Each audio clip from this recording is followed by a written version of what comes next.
सिंध जे टिनी बैराजनि ते पाणी खोट बरक़रार। सखर बैराज वटि 60 सैकड़ो खां मथे खोट। सखर बैराज जो मथां वहकिरो 17,310 रिकॉर्ड ऐं हेठां वहकिरो 6,200 क्यूसेक रिकॉर्ड कयो वियो आहे। गुड्डू बैराज जे मथां पासे 22,029 ऐं हेठां वहकिरो 18,570 क्यूसेक रिकॉर्ड कयो वियो आहे। कोटड़ी बैराज वटि पाणी वहकिरा 5,160 क्यूसेक रिकॉर्ड कया विया आहिनि।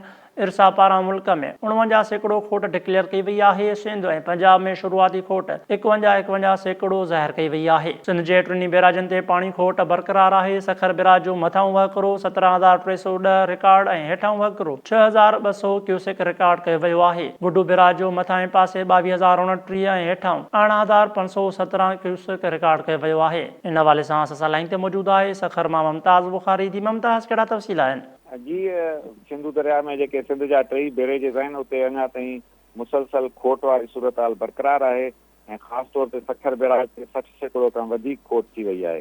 ऐं इन हवाले सां इस्सा पारां बि जेकी पंहिंजी वेबसाइट आहिनि उन ते बि उन्हनि डिक्लेयर करे छॾियो आहे त 51 सैकड़ो सिंध खे खोट इस्सा पारां ॾिनी पई वञे, जॾहिं त मजमूई तौर ते जेकी सिंध में हिन वक़्तु खोट आहे उहा 55 सैकड़ो जे लॻभॻि आहे, जंहिंमें गुड्डू बैराज जी हाणे क्लियर थियणी आहे। इन करे उते खोट जेको आहे 12% आहे ऐं 1 अप्रैल ते उते सालियानी सफ़ाई लाइ गुड्डू बैराज जा दरवाज़ा खुलिया वेंदा।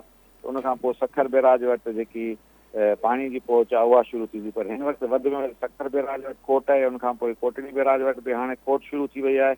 सो मजमूई तौर ते ॾिठो वञे त सिंध में पाणी जी खोट वधंदड़ आहे ऐं तरबेला डैम डेड लेवल ते मंगला में रन अप रिवर ते रखियो वियो आहे, पर उनमें 10 फुट खां वधीक पाणी स्टोरेज में रखी वई आहे। जी ठीकु आहे, वॾी महिरबानी मुमताज़ बुखारी तफ़सील ॾियण लाइ।